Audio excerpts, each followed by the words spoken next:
Bueno, mi nombre es Luis Sanfilippo y tengo el placer de coordinar un poco esta mesa de presentación de un nuevo libro de Freud en nombre de el Centro Argentino de Historia del Psicoanálisis, la Psicología y la Psiquiatría de la Biblioteca Nacional, del cual soy coordinador en este momento. El Centro Argentino de Historia del Psicoanálisis, la Psicología y la Psiquiatría tiene un año más o menos de duración, desde su creación el año pasado.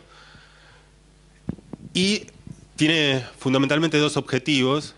Por un lado, el objetivo principal es generar dentro de la Biblioteca Nacional un centro especializado en la historia del psicoanálisis, la psicología y la psiquiatría, que recibe donaciones de bibliotecas, libros vinculados con la historia de estas disciplinas psi, pero que también viene constituyendo un archivo de muchas de las personalidades importantes de la historia de las disciplinas psi en la Argentina. Por ejemplo, hemos recibido las donaciones de las bibliotecas completas y de los archivos de Celeste Cárcamo, de Arnaldo Raskowski, de Willy Madeleine Balaguer, de Horacio Echegóyen, que fue el primer presidente argentino de la Internacional Psicoanalítica.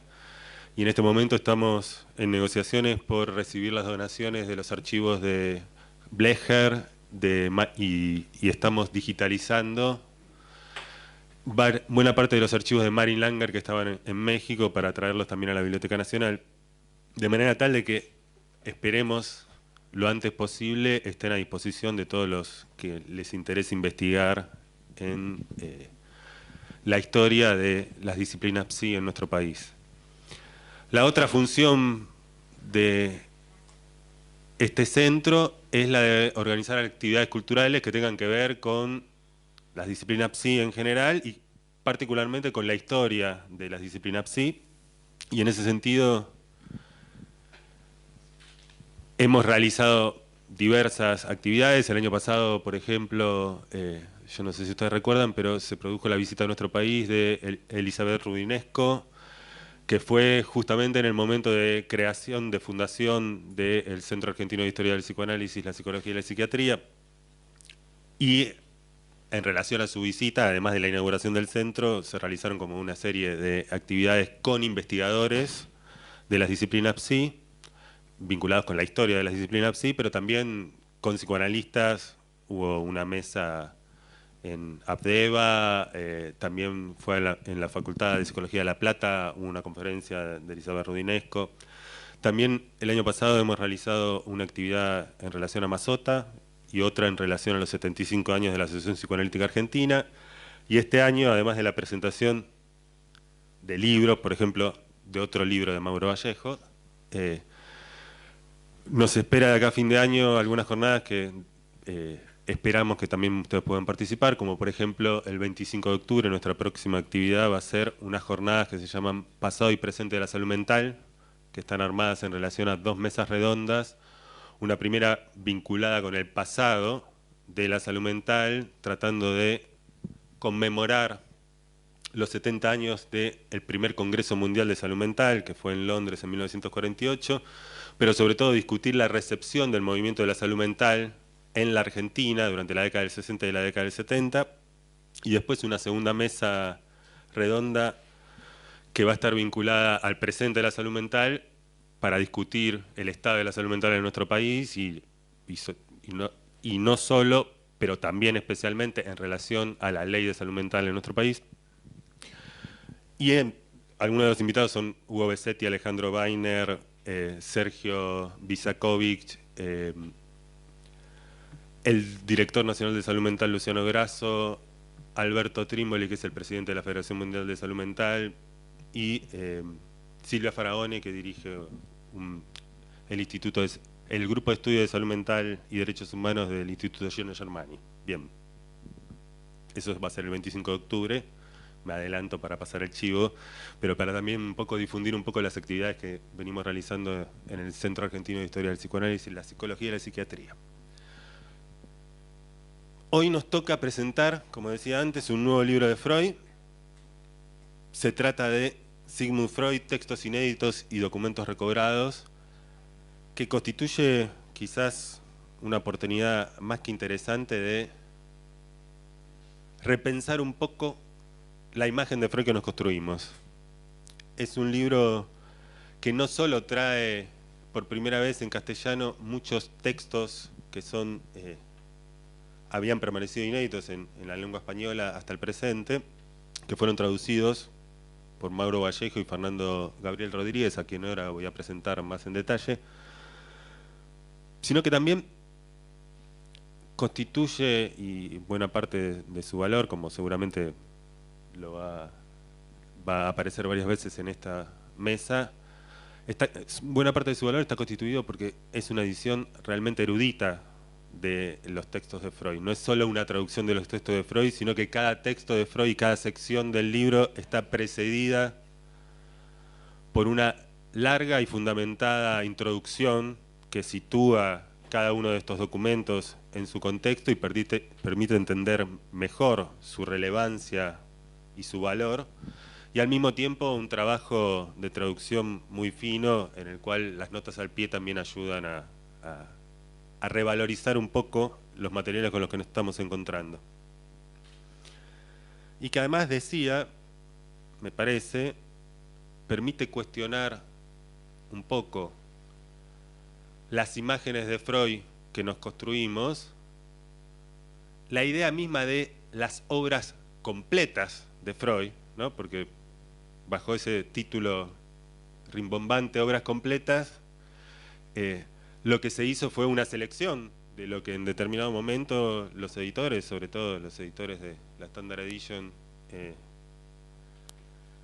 en inglés, consideraron que eran las obras más representativas del fundador del psicoanálisis, pero eso supuso dejar por fuera un montón de textos que no forman parte del canon de lo que hoy nosotros entendemos que es Freud. Entonces, en primera instancia, este libro parece tener el valor de introducir nuevos textos que señalan el carácter incompleto de las obras completas. Pero por otro lado, y me parece todavía más fundamental, y es lo último que voy a decir antes de pasarle la palabra a quien va a tener a su cargo el comentario principal y luego a los traductores y responsables de esta edición. Por otro lado, otro punto a señalar es que este texto también pone en cuestión un modo habitual que tenemos de leer a Freud, que es de tener la ilusión de que se puede leer a Freud por sí mismo. Es decir, que para entender las ideas de Freud, los problemas que Freud intentaba transmitir en sus textos, para entender sobre psicoanálisis, sobre los conceptos psicoanalíticos, sobre las prácticas psicoanalíticas, basta leer a Freud y uno podría ignorar absolutamente todos los interlocutores, colegas, contemporáneos con los cuales Freud estaba discutiendo y construyendo sus propios conceptos en relación al trabajo de otros.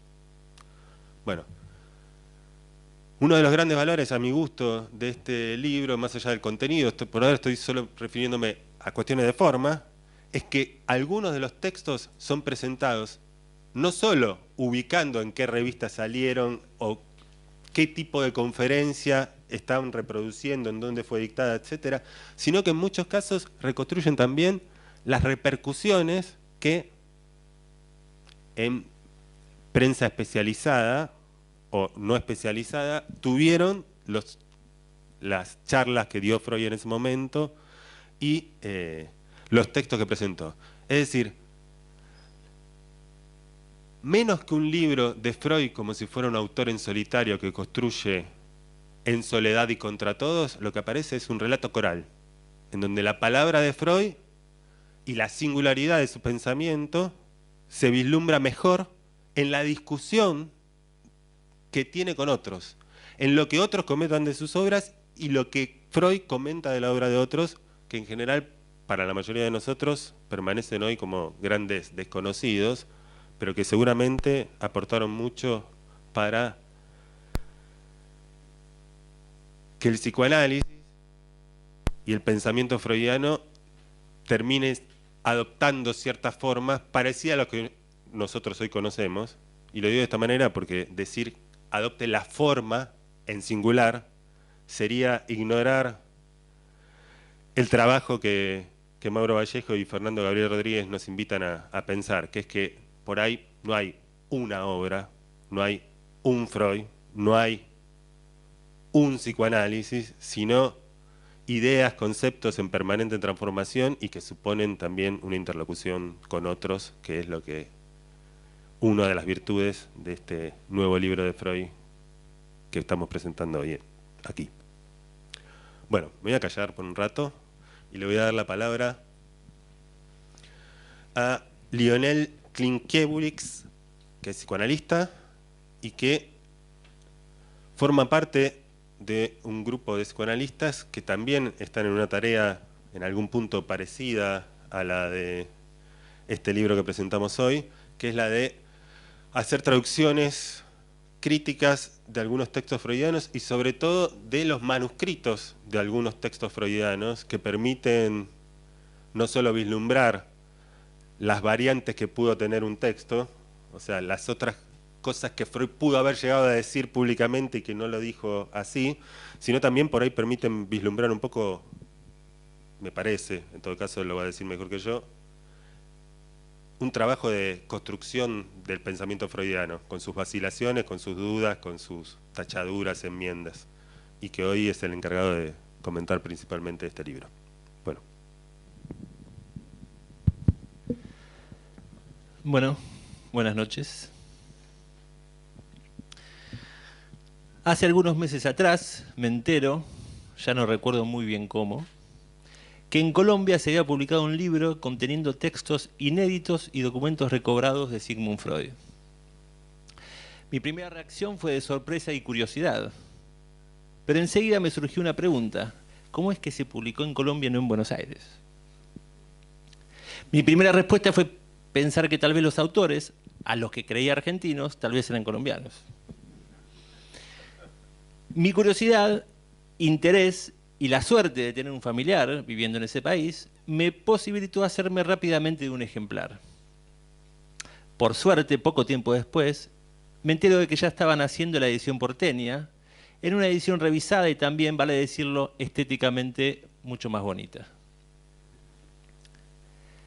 La transición entre aquella primera sorpresa y la alegría de estar aquí presentando esta edición, por lo que aprovecho a agradecerle mucho a los autores por esta invitación, transcurrió en la lectura enriquecedora del libro.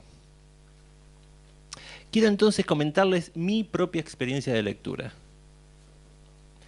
Una primera lectura, ya que este libro entra en ese grupo catalogado como libro de consulta, al que uno muchas veces recurre en diversas circunstancias.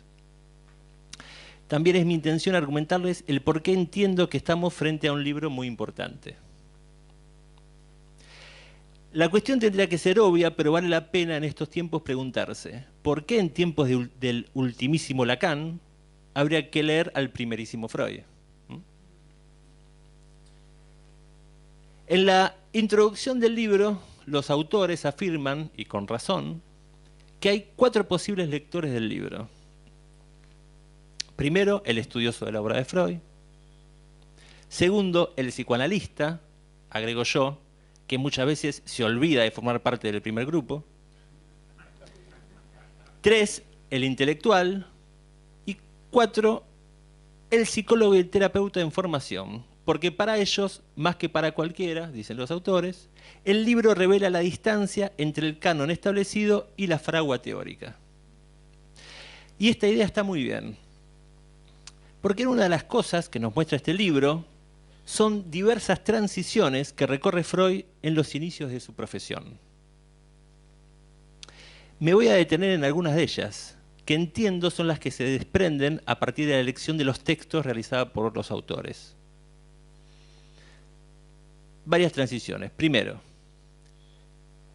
la de dejar de ser el embajador de Charcot en Viena, como muy bien marcan ellos en el libro. Los autores ahí hablan de una conversión intelectual de Freud. Entonces, la de dejar de ser ese embajador de Charcot en Viena y comenzar a forjarse un nombre en la neuropatología. cito, ambicionando encontrar una caracterización causal no sintomática de los distintos cuadros de neuropsicosis. Segunda transición. La transición del paso de la hipnosis a la sugestión y la catarsis, en donde el libro nos presenta el caso Nina, que se los recomiendo, con una deliciosa descripción de Freud, que nos habla de la confianza quebrantada en los médicos a causa de la coerción. Vemos en esas páginas a un hombre que se va dando cuenta que es fundamental para quien quiera ocuparse de los sufrimientos del alma humana, darle importancia a lo que se dice, a las palabras que se formulan, pero también al lugar desde donde se habla. Que el discurso amo, diríamos hoy, no es el indicado. Lo vemos claramente cuando recomienda para Nina, quien estaba atormentada por el discurso médico, recomienda un tratamiento humano, dice Freud, humano y afectuoso. Es decir, que la reconozcan como sujeto, que no se olviden que ahí había un sujeto y no un objeto. En definitiva, un paso desde esos tratamientos de la época, a la que hacen referencia en el libro, en donde se realizaban operaciones que extirpaban los genitales, a poder operar con la palabra. En tercer lugar, la transición entre los estudios sobre la histeria y la teoría de la seducción y su posterior abandono, donde comienza a tomar importancia el valor de los traumas sexuales y a su vez, cómo lo sexual pasa a ser lo sexual en la infancia. En cuarto lugar, la transición que implica comenzar a dudar del factor hereditario.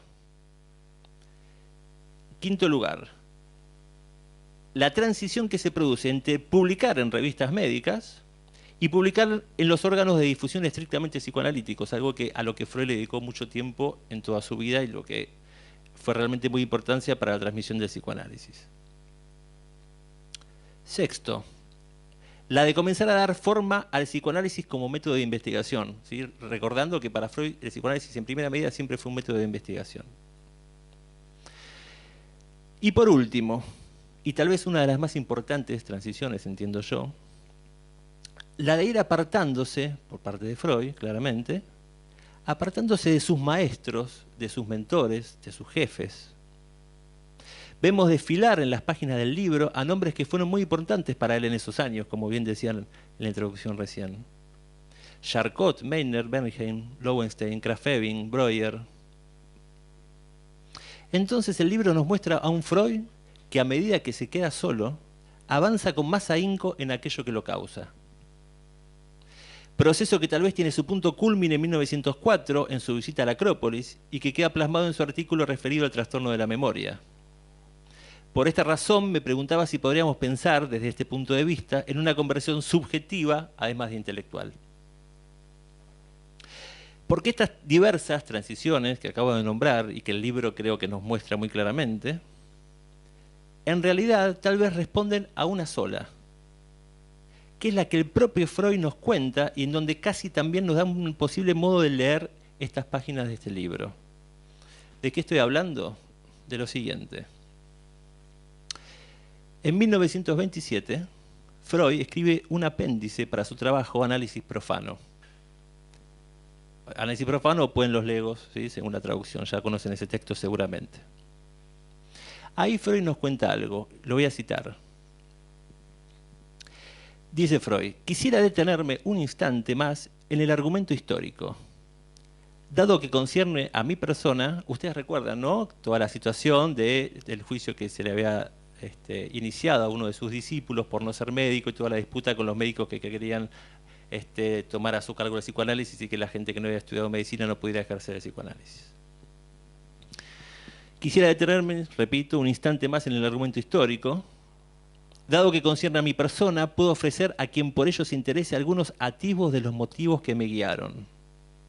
Después de 41 años de actividad médica, mi autoconocimiento me dice que nunca fui un verdadero médico.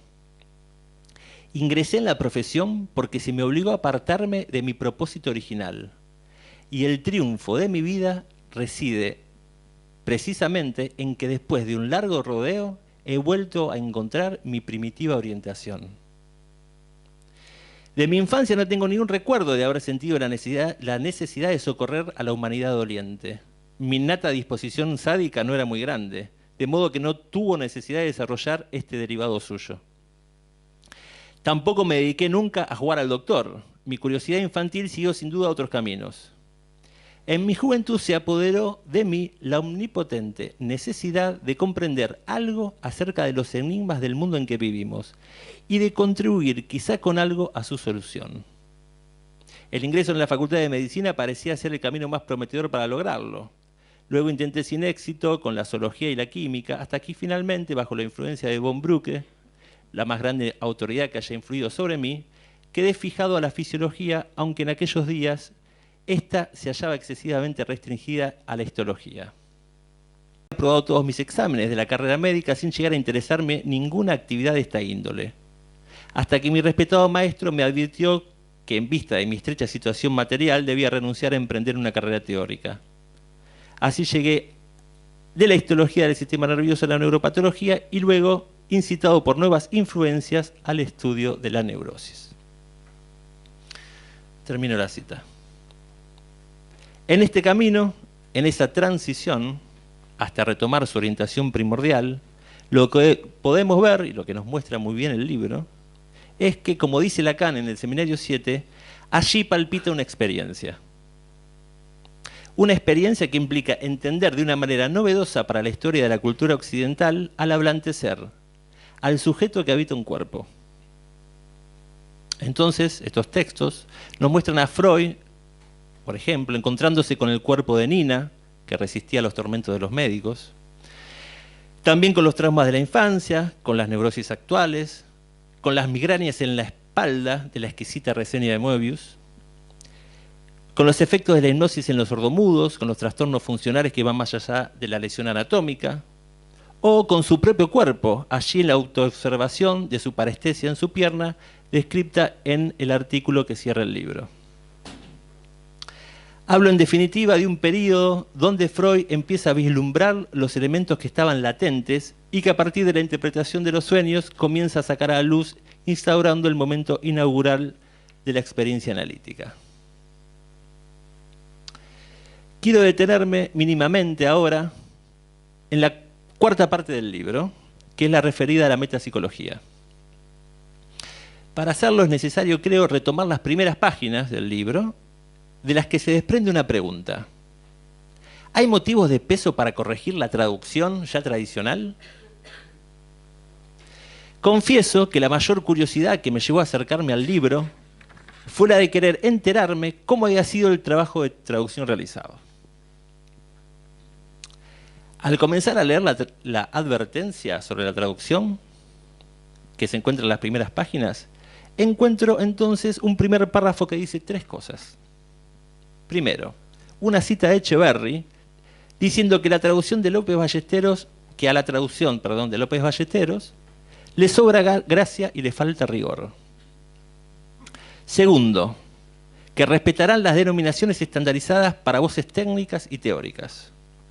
Y tercero, que la tradición existe y nada aporta empecinarse en corregirla si no existiesen motivos de peso suficiente.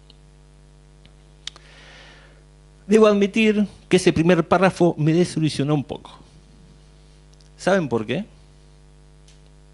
Es que no quería volver a encontrarme, imagínense, primeras 10 páginas del libro. No quería volver a encontrarme con palabras como agencia representante de pulsión, miramiento por el principio de placer, proferencia, prohibido de antiguo, domeniamiento, con arreglo a fines. Palabras que a uno le hacen doler los ojos a veces. Pero el párrafo siguiente del libro me tranquilizó. Nos aclaran que, haciendo esta salvedad, la del primer párrafo, incorporan notas para que el sentido original no se extravíe y que se van a tomar ciertas libertades. Y ahí lograron calmar mi angst. ¿Por qué angst? Ahora vamos a ir a angst. Realmente son excelentes las notas de la traducción del libro, son muy recomendables, ¿sí? A veces pasa que uno en un libro como estos lee a Freud y saltea las introducciones, las notas, ¿sí? No lo hagan, porque están impecables. Y esta es otra cuestión de importancia. El trabajo del traductor es un trabajo de toma de decisiones constante. Por eso nunca estuve de acuerdo de que a Ballesteros les sobra gracia y le falta rigor. Porque Ballesteros tomaba decisiones más arriesgadas que Echeverri. Y eso es muy valorable, por lo menos en lo referido al arte de traducir. Bien, veamos un ejemplo. Creo que junto con la descripción de la personalidad de la paciente Nina, que encuentran en el libro, y la de sus padres, que son una maravilla, el primer párrafo de la reseña de Freud de la migraña, el texto de Moebius, es una de las partes más bellas del libro, que podemos apreciar gracias a la traducción que realizaron. Cito el párrafo. Los trabajos del señor, dice Freud, los trabajos del señor Moebius pertenecen a aquellos que simultáneamente dan un retrato de la personalidad del autor y que en la mente del lector no han de ser separados de esa personalidad. De este modo, el presente escrito certifica también todos los rasgos del señor Moebius que uno ha aprendido a valorar. La valentía de fiarse en la observación realizada con sus propios ojos, el punto crítico de desbaratar las apariencias, la coherencia lógica del pensador, que en la discusión no evita remontarse a los últimos fundamentos del conocer y de la duda. A esas características se añade todavía que la presentación de nuestro autor aclara todos los vacíos y contradicciones de un campo del saber con la rectitud más implacable, así como el hecho de que presta atención de forma cuidadosa así en la concepción sobre los síntomas patológicos y en la ponderación de la terapia se hace justicia al factor psíquico, que en la medicina alcanzó recientemente importancia. Termina la cita. La idea de Freud de que un trabajo nos puede decir algo acerca de su autor es muy buena. Lo mismo podemos decir aquí. Creo que las páginas de este libro dan cuenta de cómo trabajan los autores. Entonces podemos apreciar, por ejemplo, ahora sí ya sin bromas, la pertinencia de las decisiones que han tomado al traducir la palabra Angst, ¿sí? Porque la decisión de traducir Angst por angustia, dejando de lado los otros sentidos que tiene el alemán, algo que se hace frecuentemente, que me parece que es una de las falencias de las traducciones que existen en castellano. Les decía, esa decisión de traducir siempre así, que solemos encontrar, y que los autores se ocupan de aclarar y señalar con acierto cada vez, trajo como consecuencia, en mi opinión, que los psicoanalistas de lengua castellana vieran angustia por todos lados. Asimismo, los autores se encargan de aclarar el problema de la traducción de conceptos muy importantes como Zwang, Vorstellung, Repräsentanz, Verdrängung, etcétera, etcétera, etcétera. Son aclaraciones que recorren el libro y gracias a las cuales la cuarta parte, dedicada a la metapsicología, se abre a la lectura de una manera mucho más acabada. Revisar a Freud, volver a Freud, es revisar las traducciones que nos llegaron de sus escritos. Porque las lenguas están tan acostumbradas a ellas mismas que ya no se escuchan. Si sabemos que la traducción perfecta es imposible, siempre vale la pena la pregunta de qué pasa, por ejemplo, con aquellas significaciones que no se traducen, que quedan como restos. ¿O acaso se necesita deformar el castellano para demostrar que se sabe leer a Freud o a Lacan? O bien, ¿hasta dónde llevar la búsqueda de literalidad? Recordemos que Borges se reía de lo grotesco de las traducciones literales. Ahora bien, respecto del texto, estamos en la parte 4, de la sinopsis de la neurosis de transferencia, en particular quisiera agregar una cosita. Como se sabe, y los autores explican muy bien, es un texto no publicado por Freud junto a otros de la época de los textos de la metapsicología. Saben que eran 12, Freud solo publicó algunos, algunos se han perdido y quedó este que se ha encontrado y que Freud no publicó. Los autores argumentan muy bien por qué cuáles fueron las razones que pudieron llevar a Freud a no publicarlo. Los invito a leerlas. Yo me atrevo, si me permiten, a conjeturar una más. En el texto Freud hace mención a la discusión sobre si lo más originario es la angustia real o la angustia de la añoranza. Sabemos que en esos años también salió la conferencia sobre la angustia, donde él vuelve un poco sobre el tema. Pero les quiero contar un poco mi experiencia al leer esto, el texto nuevamente. Yo ya lo había leído, pero me di cuenta que no me había percatado de algo. Cuando estuve trabajando sobre el texto de Lo Siniestro, pudimos rescatar un texto al que hace referencia Freud, que es el texto de Ernest Jens, que es en realidad el texto al que Freud en Lo Siniestro está constantemente respondiendo. Yo ya había leído este texto, pero al leerlo nuevamente me di cuenta que no me había dado cuenta que en Lo Siniestro la crítica que le hace Freud a Jens en realidad tiene que ver con esto que está planteando Freud aquí. Al leerlo nuevamente me di cuenta que era en realidad esta discusión que plantea Freud entre la angustia de la ignorancia, la angustia real, es una de las tesis de Jens, ¿sí? Que habla de la angustia o el temor ante lo extraño, lo nuevo, le pone una palabra, él creo incluso misoneísmo la llama. Y creo que entre otras, todas las razones que se argumentan en el libro de por qué no se publicó este texto, creo que esa era una también, ¿sí? Que Freud me parece que estaba vislumbrando que algo que después entonces 3 o 4 años más tarde él va a criticar, que esa concepción de la angustia real y el temor ante lo nuevo y lo extraño no era la indicada. Bueno, si saco una edición yo del segundo libro voy a tener que volver con este tema porque evidentemente se me pasó. Por último, y ya que recién nombré a Borges, ¿no? Y cómo no nombrarlo en este lugar, podemos hacer su ejercicio del Pierre Menard, que seguramente ustedes conocen, y rescatar una joya del libro.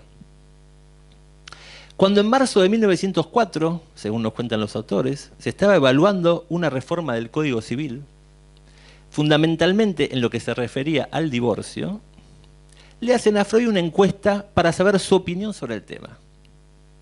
La encuesta es maravillosa, pero voy a extraer una respuesta de Freud. Dice Freud, en 1904, simplemente es justo y adecuado consultar a las mujeres para tratar los problemas que conciernen a su esencial rol en la vida y reconocerles voz en todas sus decisiones. Dicho en los inicios del siglo XX, esta opinión es sin duda índice de una nueva época en donde la mujer iba a ganar derechos que injustamente se le estaban negando. Ahora bien, cotejar eso con lo publicado y traducido ahora, un siglo después, es realmente revelador. Cito a Freud. Simplemente es justo y adecuado consultar a las mujeres para tratar los problemas que conciernen a su esencial rol en la vida y reconocerles voz en todas sus decisiones. Dicho en Buenos Aires, en épocas donde algunos hombres votaron en contra de la legalización del aborto, es revolucionario. La sola frase, reconocerles voz en todas sus decisiones, referida a aquella que pone el cuerpo en esas situaciones, es de una provocación y rebeldía inusitadas frente a espíritus cuya concepción de lo femenino se reduce a un hecho biológico. Para terminar, no me queda más que recomendarles este gran libro y agradecerles a Fernando Rodríguez y Mauro Vallejo este gran trabajo que se tomaron, porque hacer un libro de este tipo lleva mucho tiempo, ¿sí? Porque lleva el tiempo de rastrear los documentos, hacer la traducción de los documentos, cosa que no es nada fácil, hacer las notas, hacer las aclaraciones, ordenar el libro pensando en los tipos de lectores, lleva mucho tiempo y mucho trabajo. Agradecerles entonces el trabajo que se tomaron, cuyo resultado ahora comparten con nosotros. Hay mucho por hacer y trabajar respecto a la obra de Freud, muchos manuscritos, cartas, casos, que llevará muchos años publicar en nuestro idioma y que nos permitirá conocer más a fondo su obra.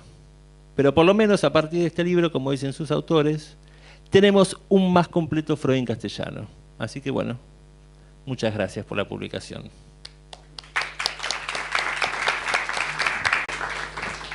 Bueno, ahora sí le vamos a dar la palabra a los traductores, autores de este libro de Freud, que son Fernando Gabriel Rodríguez, que es profesor de la Universidad UADE y la Universidad UAI, y especialista e investigador en problemas de infancia y del desarrollo, y Mauro Vallejo, que es docente de la Cátedra 1 de Historia de la Psicología de la UBA e investigador del CONICET. Buenas noches a todos.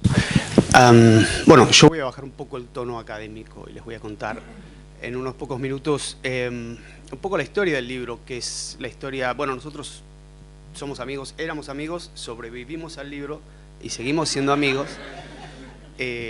Si traducir es difícil y esto implica una cantidad, una serie de tomas de decisión importantes, como se acaba de señalar. Hacerlo de a dos tiene sus ventajas, uno siempre puede apoyarse en el otro y da más motivos para pelearse como, bueno, Freud merecía. Entonces, en el sentido de que, bueno, a uno de los traductores podría parecerle más conveniente un término o un giro, al otro uno distinto, y eso no se resolvía sino hasta que los argumentos de uno lograban vencer los argumentos del otro, la paciencia del otro. Creo que en la mayoría de los casos vencieron los argumentos por sobre cualquier otra cuestión. El libro surgió, no quiero decir por azar, pero empezó con uno de los artículos simplemente, tomando mate. Al poco tiempo apareció otro artículo que no estaba traducido. Nos gustó lo del mate, traducir de a poco, tranquilos, sin ninguna aspiración de que finalmente de esto resultara el libro que hoy es. Cuando nos dimos cuenta ya teníamos una cantidad de textos como para darle forma, organizar esos textos temáticamente. Nos encontramos con algunos textos que estaban vertidos al castellano del francés y también nos dispusimos a reparar eso. Nos pareció delicado que esas traducciones llegaran al castellano vía el francés y que esto no estuviera declarado. Entonces nos encontrábamos con que entre el alemán y el castellano no entendíamos cómo el texto había saltado de esa manera, del original a nuestra lengua. Cuando descubrimos que el francés estaba en el medio, bueno, dijimos, esto es algo que, honestidad intelectual mediante, habría que reparar, o por lo menos que los lectores de Freud en español sepan, ¿sí?, qué texto es el que están teniendo en manos. El principio general de la traducción fue un principio clásico y tácito, porque creo que nunca lo blanqueamos de esta manera, pero la idea fue tan literal como se pueda, tan libre como sea necesario. Esto es, a veces hay que desarmar toda la frase, e incluso me atrevería a decir un párrafo, y reestructurarlo totalmente en castellano hasta lograr reproducir la idea y los matices que tiene ese texto en una lengua tan lejana al castellano como es el alemán. Entonces, siempre que se pudo ser literal, se fue literal. Cuando nos separamos un poco de esto siempre fue aclarado. Las decisiones que se tomaron en materia de traducción nunca están escondidas, siempre están declaradas a pie de página y en algunos casos hasta ofrecemos alguna alternativa y siempre el lector tiene todos los elementos como para saber, ¿sí?, de qué manera se procedió. Finalmente, ¿por qué este libro apareció primero en Colombia que en Argentina? Cuando dijimos, bueno, acá tenemos un libro que se puede publicar en Argentina porque un Freud de inéditos, si en algún lugar en el mundo puede tener cabida, es seguramente acá. Bueno, resulta que fue bastante más complicada la gestión que lo que suponíamos, ¿sí? No fuimos a Morrortu a ofrecerles el tomo 25, o el tomo 25 sería, ¿no? A ver si querían incorporar, pues sería además admitir que las obras completas no eran tan completas. Pero intentamos con una cantidad de editoriales y realmente el primer interés lo encontramos en un par de universidades de afuera y es por esto que el texto salió antes que nada en otro lugar y casi no tuvo llegada acá. Porque simplemente mandaron algunos ejemplares, pero la circulación estaba pensada originariamente para Colombia y el texto quedó en Colombia, salvo algunas noticias que llegaron. Sí, sí, por ejemplo, a Lionel y algunos más. Con lo cual, bueno, la alegría es doble ahora que el texto finalmente está acá, porque estuvo pensado originalmente para que saliera en Buenos Aires. Y bueno, esperamos que sea del agrado de los lectores de Freud, ¿sí? Simplemente esto. Bueno, yo voy a agregar un par de palabras. En primer lugar, gracias a todos los presentes por haberse acercado a la presentación. Gracias a Luis Sanfilippo y a Lionel Klinkiewicz por las palabras, por la presentación, y sobre todo a Lionel por la lectura tan acertada y tan apegada al texto y tan meticulosa en su interpretación. Es un placer compartir esta mesa con alguien que ya venía trabajando en el terreno de la reposición y de la traducción o nuevas traducciones de textos de Freud. Por otro lado, agradecer mínimamente a la Biblioteca Nacional por haber prestado este espacio para hacer la presentación, y también hay que resaltar entre los agradecimientos la participación de Miño y Dávila de la editorial, que lamentablemente hoy no podían, tuvieron un inconveniente y no pudieron estar acá, pero hoy estamos muy conformes y muy contentos, no solamente con el producto final a nivel editorial, que hicieron un gran trabajo, sino también sobre todo por el haber aceptado, el haber alojado con bastante entusiasmo este proyecto, así que la alegría es variada. La historia del texto me parece que ya la resumió bastante bien Fernando, y tal y como suele funcionar la memoria y los recuerdos, la versión que dio él no es del todo apegada a la que tengo yo, pero más en rasgos generales se adecua bastante a como yo recuerdo que fueron los hechos. Yo no tomo mate, por ejemplo, o salvo rara vez. Pero bueno, más allá del chiste, es cierto que el proyecto del libro nació, Fernando eligió el término por azar, digamos, nació más como una curiosidad por ver de qué se trataban esos textos de los que yo había tenido conocimiento, que no tenían traducción al español, textos muy tempranos de Freud. Y es cierto que una primera conciencia de que existían una serie de materiales que no conocían versión española se transformó rápidamente en un proyecto de no solamente de reponer y de armar o de proponerse armar un volumen que recogiera muchos de esos materiales, sino también utilizar esa oportunidad de traducción de unos 20 textos de Freud que casi no conocía en versión al español, transformar esa tarea de traducción, que de por sí fue ardua y fue sistemática y nos llevó bastante tiempo, transformar esa tarea de traducción de alguna forma en un dispositivo de lectura, en un dispositivo de relectura de Freud, es decir, insertar ese proyecto de traducción también en un pensamiento, en una interpretación sobre el legado freudiano, sobre el concepto de obra freudiana y, digamos, sobre la forma o las múltiples formas que hay de leer el psicoanálisis, tal y como de alguna forma anticipaba Luis en su presentación. A lo que voy es a lo siguiente, digamos, me parece que en varios sentidos, digamos, me parece que si uno repasa lo que entendemos por obra freudiana, lo que entendemos por el pensamiento freudiano, hoy en día es una novedad, digamos, pero no podemos concebir el pensamiento freudiano, la obra freudiana, más allá o despejado del tamiz de sus lecturas. Es decir, hubo otra obra de Freud después de la lectura de Lacan. Fue otro Freud el que se empezó a leer no solamente con las traducciones, sino con relecturas que vinieron de la escuela inglesa. Digamos, hasta yo creo que la obra de Freud, esa es una de sus riquezas, como muchas obras, estuvo sujeta siempre a esos dinamismos reinterpretativos y de mostrar una obra multiforme que hacía evidentes y hacía productivas líneas de interpretación, líneas de lectura que estaban invisibilizadas o que esperaban una lectura para mostrar toda su potencia.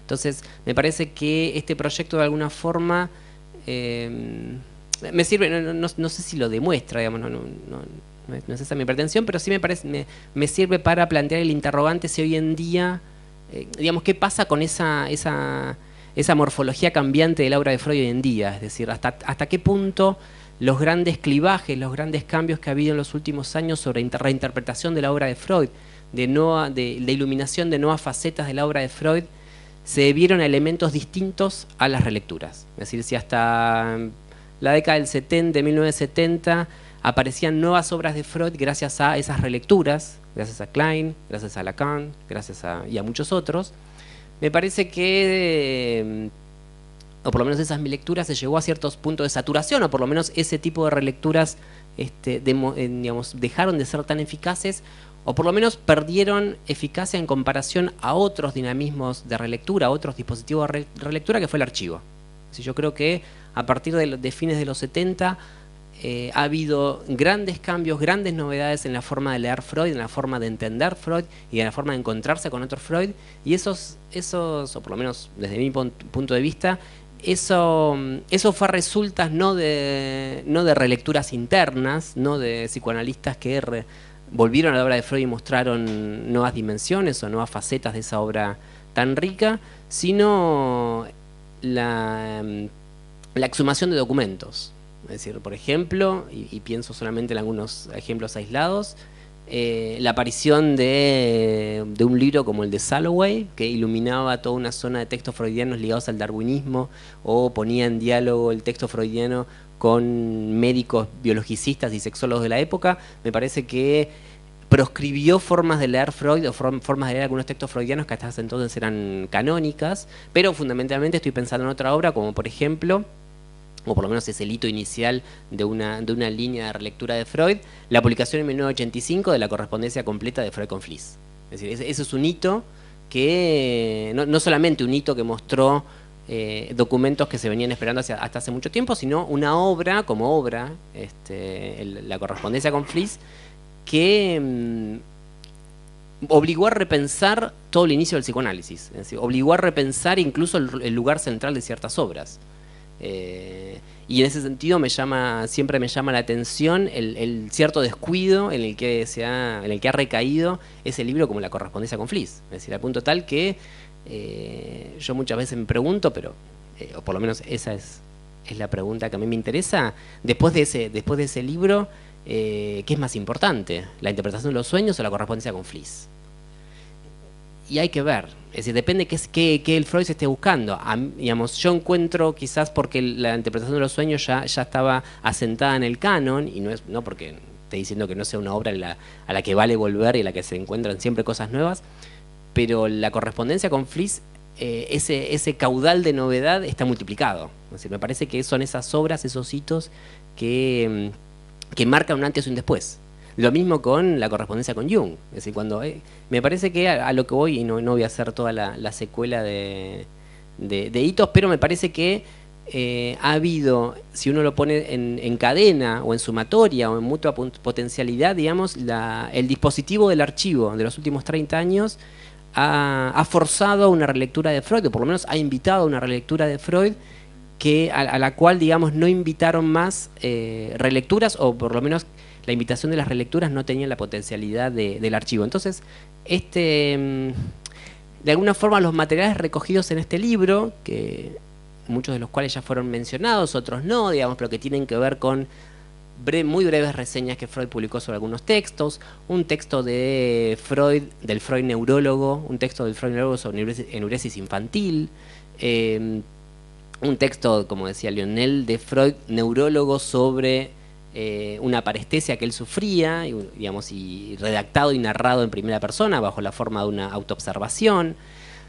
Escritos muy tempranos y muy llamativos de Freud sobre el uso de la hipnosis en ciertos fenómenos o manifestaciones patológicas. Así, por ejemplo, un Freud que celebra el uso de la hipnosis para remediar algunas dimensiones de la sordomudez, o un texto donde Freud, hablando de la hipnosis, se muestra crédulo y, digamos, y manifiesta su apoyo a algunas manifestaciones somáticas ligadas a la aplicación de imanes en el cuerpo. Es decir, el libro recoge todo un abanico de intervenciones de Freud que pueden parecer muy variadas, pero que a mí me interesaba, por lo menos en la elaboración del proyecto, en colocarlas bajo esa rúbrica. Es decir, invitar, digamos, o colocar ese proyecto de traducción en ese sendero donde el archivo puede iluminar un nuevo dispositivo de lectura. No solamente puede acercarnos nuevos textos de Freud, que quizás aislado en sí mismo un texto de un Freud neurólogo sobre enuresis infantil, digamos, y donde describe qué tipo de manipulaciones hacían los miembros y cómo la enuresis infantil a veces iba aparejada con cierta parálisis en las piernas. Puede parecer un texto absolutamente anodino, o puede parecer un texto que no tiene nada para decir al psicoanálisis. Me parece que un texto así, alojado en ese sendero o en ese conjunto del archivo como dispositivo de relectura e inserto, digamos, y colocado en diálogo con otros textos, me parece que ilumina, no solamente permite mostrar objetos del pensamiento freudiano que otras lecturas no visibilizan, sino que también permite entender, por lo menos esa es la forma, el cariz en el que a mí me interesa este proyecto, permite entender cómo se construían los objetos freudianos, es decir, de qué estaban hechos los objetos freudianos, los objetos de pensamiento. Entonces, esa es una dimensión, digamos, que por lo menos a mí se me hizo visible cuando, negándome una y otra vez a tomar mate, hacíamos este proyecto. ¿Cómo? Había mate, yo tomaba café. Lo rechazaba. Entonces, esa dimensión por otro lado, y después me parece que este proyecto, o el libro, digamos, es lo que intenta, no sé hasta qué punto lo logra, como lo señalaba Luis, digamos, también, y en la misma dirección, digamos, para entender cómo se forma un objeto de saber, un objeto de discurso, como es el objeto freudiano, reponer la participación de algunos agentes, de algunas agencias que normalmente no son demasiado consideradas en las relecturas internas del psicoanálisis, que son los campos de lucha del mundo intelectual o del mundo profesional. Es decir, y por eso nos tomamos bastante trabajo en cada vez que podíamos y cada vez que traducíamos una conferencia de Freud, no detener la traducción en el punto final de la conferencia, sino traducir también el debate posterior de la conferencia, es decir, y buscar en las revistas a ver qué repercusiones había tenido esa conferencia, etcétera, etcétera. Porque me parece que eso muestra también, no solamente nos muestra un Freud que quizás no tenemos tan presente, digamos, un Freud que participaba de lleno en el mundo médico antes de constituirse ese nicho que él inventó, que es el psicoanálisis, sino que en esa participación de ese campo de lucha, de esa arena política, de la posesión de la verdad, digamos, o de la disputa en relación a una forma de decir, una forma de entender la realidad, en esa disputa también encontraba el mecanismo de la creación de sus objetos, o por lo menos también encontraba la forma en que construye una voz propia. Y entonces, para dar solamente algunos ejemplos, es decir, para mí no es ninguna casualidad que en 1895 Freud publique una reseña de un libro, debo admitir que yo no leí el libro original, digamos, de Alfred Heger, un libro que si uno le hace caso a la reseña de Freud no vale la pena ni abrirlo, digamos que no solamente que no dice nada nuevo, sino que no dice nada decente. Pero entonces uno se pregunta, bueno, ¿por qué? ¿Por qué se tomó el trabajo de, más allá de que seguramente se lo encomendaron, o él estaba en el comité de editorial de la revista y recaía sobre él la obligación de hacer reseñas de las novedades biográficas? ¿Por qué Freud escribe una reseña sobre Heger en 1895? Y ahí uno tiene que entender, bueno, ¿quién es Heger? Alfred Heger era un gran ginecólogo, un gran médico de mujeres en lengua alemana, y sobre todo era el propulsor de un abordaje terapéutico que fue recuperado por Lionel en su comentario. Alfred Heger era el propulsor de lo que llegó a conocerse en todo el mundo como el método Heger, que tenía que ver con el intento de sanación de muchas enfermedades nerviosas a través de la extirpación quirúrgica, de los ovarios o el útero. Es decir, Heger era uno de los que invitaba a curar la histeria o curar algunas formas de histeria a través de la histerectomía o de la ovariotomía. Entonces, para mí no es casual que Freud, en el momento exacto, en 1895, en que él ha calibrado muy bien, o ha empezado a calibrar muy bien, qué función le quiere asignar él a la sexualidad en las enfermedades nerviosas, tarea a la que ya había empezado hace unos años, pero que en 1895 es un momento de coagulación de un pensamiento, de solidificación de un pensamiento muy claro sobre la sexualidad. No es azaroso que en ese año publique una reseña demoledora sobre Heger, donde lo que él quiere mostrar, diciéndolo a medias tintas, es la sexualidad en las enfermedades nerviosas es importante, pero no hay que leer a Heger, no por la vida de Heger. Y encima él conocía muy bien las consecuencias de ese método de Heger, porque una de sus pacientes, además de Nina otra, había casi se salvó por poco de caer, digamos, en manos del método Heger.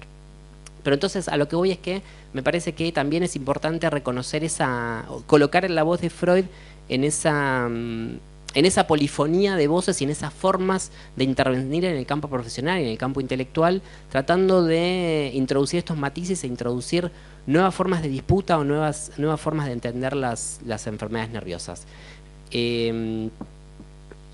Eso respecto... Después, lo último quizás que quería señalar, así queda algunos minutos para dialogar con el resto de la mesa y con ustedes. Dos cosas, no una.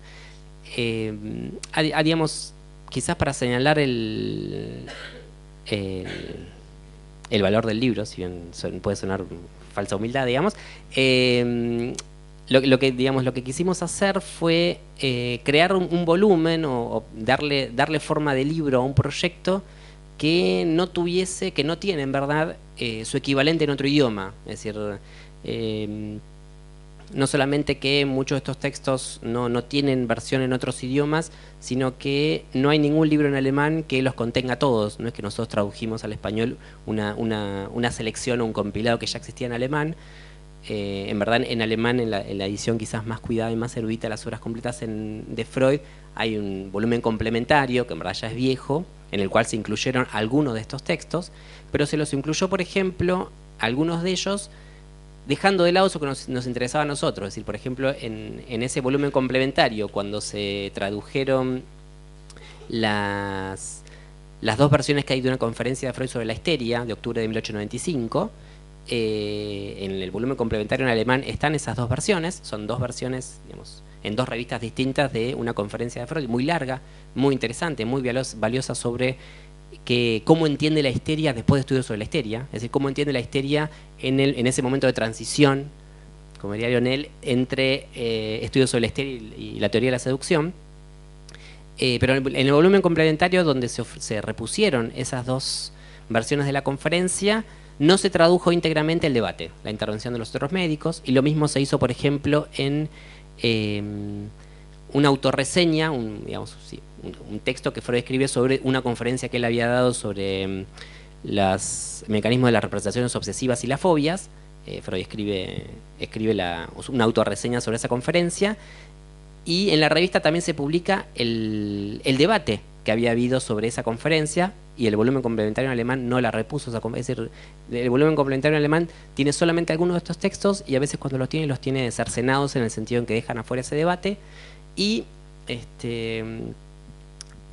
lo que también había dejado por fuera el volumen complementario en alemán, por ejemplo, son los textos de neurología. Es decir, los textos que pensar qué obra queríamos o qué materiales, y ahí hubo sí muchas discusiones, qué materiales incluir y cuáles no.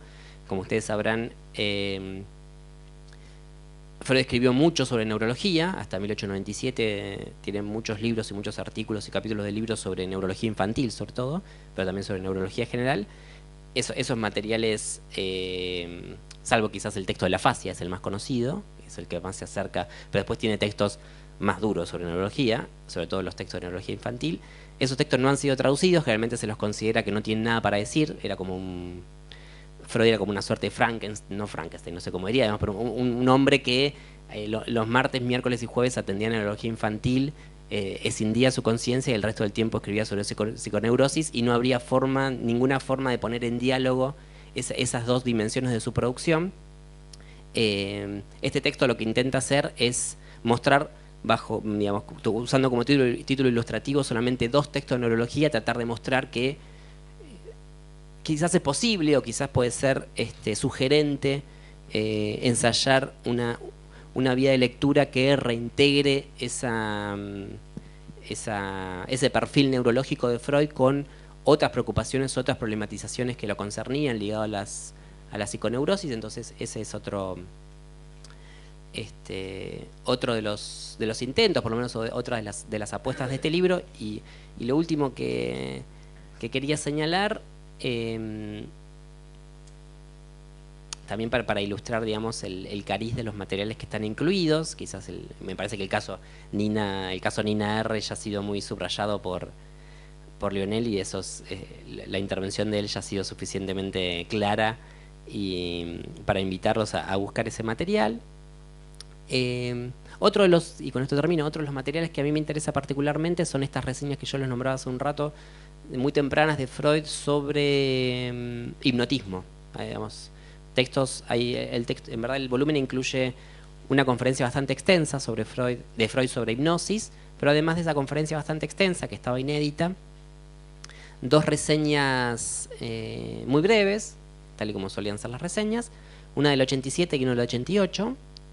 La primera es sobre Bergkamp, que es este que yo les mencionaba, es decir, donde Freud reseña un ensayo, un pequeño libro, donde un autor aplicaba la hipnosis a la sanación o al tratamiento de niños sordomudos, y Freud publica un ensayo bastante entusiasta sobre esa experimentación de hipnosis con sordomudos. Y la segunda reseña es del 88, el año siguiente, de un texto de Bernstein, que el texto de Bernstein se llama El hipnotismo con especial consideración de su importancia clínica y forense. Y en esos 2 textos me parece que nuevamente el trabajo del archivo lo que hace es, si uno lee esos textos, es señalar hasta qué punto no hemos terminado de calibrar del todo bien cuánto le debe Freud a la hipnosis o qué encontró Freud en el dispositivo hipnótico, porque lo que uno encuentra en esos textos es un Freud que lo dice explícitamente, que en la hipnosis hay una invitación y hay una exigencia de repensar la categoría de lo humano, repensar los límites del cuerpo, repensar los límites de la personalidad, es decir, dónde termina el cuerpo. Si un imán es capaz de trasladar una parálisis de un cuerpo a un cuerpo sano. ¿Dónde empieza y dónde termina un cuerpo? ¿Dónde empieza el individuo y dónde termina? Y me parece que esos textos de hipnosis, esas reseñas un poco olvidadas de Freud, lo que muestran es un Freud que se está acercando a esos fenómenos, a esos objetos, y está pensando su potencialidad última, y está de alguna forma pensando en silencio que ese tipo de técnicas como la hipnosis lo que invitan es a repensar, no solo invitan, sino que obligan, exigen repensar la categoría de lo humano. Así que esa es otra de las formas en que estos materiales exhumados permitía, desde mi punto de vista, crear otro dispositivo de lectura e iluminar otra zona freudiana, que como decía Luis, digamos, quizás a nosotros lo que nos interesaba en este proyecto era problematizar, no solamente problematizar el constructo de obra completa de Freud, que hoy en día las obras completas de Freud son una mínima parte de lo que Freud escribió y de lo que probablemente se termine publicando de Freud, sino incluye manuscritos, cartas, conferencias, actas de reuniones. Lo que nosotros llamamos obras completas es una porción mínima de lo que salió de la pluma de Freud. No solamente repensar ese carácter artificial y equívoco de las obras completas, sino justamente bucear y crear dispositivos de lectura que sean capaces de bucear nuevos objetos de la obra freudiana. Es decir, no nuevos objetos porque haya que inventarlos y haya que atribuirle a la obra de Freud objetos que no eran de él, sino justamente darle o permitirle al texto freudiano esa vivacidad, ese carácter de dispositivo productivo que sigue produciendo objetos. Es decir, no solamente podemos ver cómo producía objetos, en qué disputas, en qué carriles narrativos producía esos objetos, cómo los pensaba, sino darle, mediante el archivo y mediante la relectura sistemática, digamos, o informada, darle al texto freudiano esa capacidad de que siga mostrando su carácter productivo, su potencialidad productiva de pensamiento. Así que, bueno, yo reintroduje todo lo académico que Fernando había querido dejar afuera. Bueno. Antes de dar la palabra a quien quiera tomarla, yo quisiera señalar otra cuestión que me parece importante subrayar, que ilumina este nuevo libro de Freud. Porque en principio de la introducción yo había señalado sobre todo cuestiones de forma que me parecían interesantes para poder justificar por qué este libro constituye una novedad en los modos de leer a Freud. Pero también me parece que se puede hacer una lectura que rescate una cuestión de contenido. Si algo que permiten ver muchos de los documentos que fueron traducidos por Fernando y Mauro es la importancia que tuvo en la obra freudiana y en momentos claves de la obra freudiana, la cuestión de la herencia. Un punto que, por ahí leyendo estos textos, uno descubre que si es cierto, en algún sentido, que en algún momento Freud, de ser alguien que estaba instalado en el mundo médico, reseñaba en revistas de neurología, discutía con colegas y pretendía hacerse un nombre en ese campo disciplinar, si en algún momento se queda solo o se va desplazando hacia las afueras de ese campo para crear un campo nuevo, quizás no tuvo tanto que ver por lo escandaloso que haya sido para esa época escuchar referencias a la sexualidad. Por ahí, si algo uno puede leer en esos textos de los documentos que sitúan Mauro y Fernando de fines del siglo XIX, es que lo escandaloso era que Freud pretendía discutir la herencia que había recibido de su maestro Charcot y de la tradición hereditarista francesa, tratando de introducir un nuevo orden de causa para las patologías nerviosas y en particular para los distintos tipos de neurosis, que es que tendrían una causa que es al mismo tiempo sexual y específica. Y que esa discusión, no porque sea sexual, sino porque elevaba algún elemento sexual a la categoría de causa específica y en ese mismo movimiento ponía en cuestión el peso predisponente que tendría la herencia, era algo que era mucho más difícil de tragar en ese momento que la cuestión de la referencia a la sexualidad, que estaba presente, como señalaba Mauro, de múltiples maneras, algunas más anatómicas y que llevaban a la carnicería de las mujeres, y otras más fisiológicas, funcionales, psicológicas, como las que podría llegar a introducir en algún sentido amplio Freud.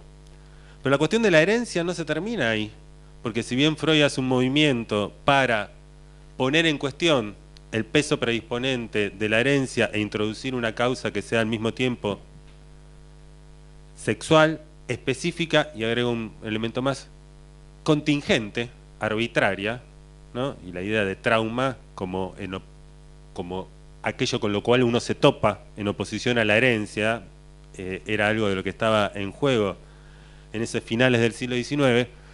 La idea de herencia, decía, no es completamente eliminada de la obra freudiana. Y de hecho, los documentos de años más recientes que introducen Fernando y Mauro, por ejemplo, la primera versión de uno de los primeros, de lo que terminó siendo uno de los capítulos de Tótem y Tabú, que había salido publicada en la revista Imago, cuyo título es Sobre algunas concordancias de la vida anímica de los salvajes y los neuróticos. La primera versión publicada en la revista Imago y que ellos traducen, era todavía bastante elogiosa con Jung, al cual, 1912, 1913, se produce la escisión y la versión que queda publicada dentro del texto Tótem y Tabú empieza a ser mucho más condenatoria. Lo cual señala dos cosas. Una, por un lado, la importancia que señalaron varias veces Mauro, ¿no? Y yo intentaba también señalar en un principio, de las disputas intelectuales que tenía Freud, intelectuales y profesionales, ¿no? Las discusiones con Fliess, las epístolas con Fliess, las discusiones con colegas, las discusiones con Jung, también forjan el texto freudiano y lo impulsan a construir diversas hipótesis y nuevos conceptos. Pero también señalan otra cosa, que es que en el texto de la primera versión del capítulo de Tótem y Tabú, como también en la sinopsis de la neurosis de transferencia, lo que aparece es nuevamente la herencia. Una herencia que Freud había intentado poner en cuestión a fines del siglo XIX, pero que le retorna de algún modo, bajo una forma que muchas veces él llama herencia arcaica o herencia filogenética, pero lo que señala es que, a diferencia de Jung, él va a seguir sosteniendo que es necesario pensar, a veces fundamentándola con nociones lamarckianas, o a veces tratando de construir algún otro tipo de hipótesis, es necesario pensar una transmisión que se realiza de generación en generación y de manera inconsciente, aun cuando no sea muy sencillo ubicar cuál es su fundamento. Por lo tanto, Freud, que salta al ruedo de el mundo de la clínica de las neurosis, discutiendo su herencia charcotiana, intentando discutir con la tradición hereditarista, termina siendo alguien que se ve obligado a sostener la idea de que hay un legado que se transmite de generación en generación y de que eso tiene consecuencias en la vida de cada uno y en la vida de una comunidad. Y por ahí, en ese punto, me parece interesante esta obra también como para señalar no solo el papel importante que tenía la herencia en la obra freudiana, más completa o cuestionada a partir de textos como este, sino también qué hacemos nosotros con las herencias freudianas que hemos recibido en la tradición en la cual estamos inscriptos. Bueno, abrimos ahora el debate dentro de la mesa o con el público. Sí, al menos 10 minutos podemos tener para discutir algunas Agrego cuestiones. una cosa retomando lo que decía Mauro. Me parece que la Biblioteca Nacional ya tiene un tema para debatir dentro de un tiempo, que es este, que nombraste vos. Las relecturas y la potencialidad del archivo. Me parece que un tema clave en lo que se viene, además. Porque hay mucho por Freud todavía, de la obra de Freud, no publicado, ¿sí? Que tiene que ver con sus cartas, que hay miles sin publicar, ni siquiera en alemán. Donde ahí hay no solo todo este tipo de discusiones que nombraba Luis recién, sino desde referencias a casos clínicos hasta supervisiones de Freud, donde uno puede ver cómo trabajaba Freud, porque Freud muchas veces supervisaba por carta, ¿sí? Y son muy ricas esas supervisiones, algunas hay, se pueden encontrar en las cartas que están publicadas, pero va a haber mucho más, y me parece que van a ser muy ricas clínicamente, que van a hacernos repensar, ¿sí?, las relecturas que se han hecho de Freud. Por ejemplo, en nuestra experiencia, que estamos viendo, trabajando con los manuscritos, las correcciones de Freud de los manuscritos, ¿sí? Es muy conocido los comentarios que están publicados de Lacan respecto del texto de la negación de Freud, el comentario de Hippolyte, la respuesta de Lacan al comentario de Hippolyte. Si Lacan hubiera sabido, que no pudo en ese momento, porque también es muy conocida la historia de qué ha ocurrido con lo no publicado de Freud respecto de los herederos de Freud, que han retenido material, como suele ocurrir, ¿no? Ha pasado con Lacan también. Si Lacan se hubiera enterado que en el texto de la negación, el título del texto de la negación iba a ser otro, ¿sí?, que se iba a llamar Negación y Desmentida, ¿sí?, es muy probable que Freud tacha, y uno lo puede ver en el manuscrito, esto está al acceso de todos, lo pueden encontrar. Freud escribe Negación y Desmentida y después tacha y deja solamente negación, ¿sí? Entonces, hay que leer todo ese texto de nuevo a partir de lo que Freud tachó. Y hubiera sido genial que Lacan hubiera podido enterarse de eso, porque seguramente hubiera tal vez hecho alguna otra lectura de ese texto, no tan hegeliana tal vez, ¿sí?, y hubiera hecho otras cuestiones clínicas mucho más interesantes también de las geniales que dijo. Pero con esto quiero decir que hay muchísimo todavía que, además, agrega otra cosa más. Dentro de pocos años se va a abrir todo lo que tiene que ver con los archivos de Freud respecto de los pacientes, que las anotaciones de sus pacientes, ¿sí?, que él hacía. Donde ahí no solamente nosotros conocemos los casos clínicos que él quiso publicar, después, bueno, están los que no están publicados y que ahí también vamos a enterar muchas cuestiones de su clínica, cómo iba construyendo también su teoría. Y todo eso, por eso decía en forma de broma esta futura mesa de redonda debate, porque eso va a hacer repensar después nuevamente las relecturas de Freud, necesariamente, ¿sí? Es lo que se viene, y me parece que en eso hay que ponerse a trabajar mucho.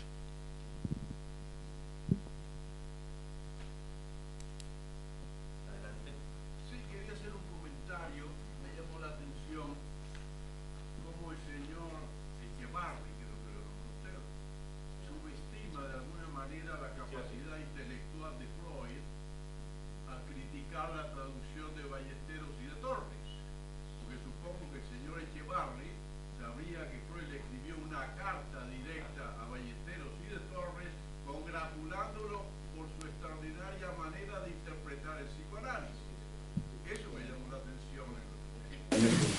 No sé si me escucharon bien. Sí, sí. Sí, claro. Bueno, Y hay que mencionar a Ludovico Rosenthal, ¿no? No nos olvidemos de Ludovico Rosenthal, que desde Buenos Aires también se hizo cargo de la traducción de gran parte de la obra.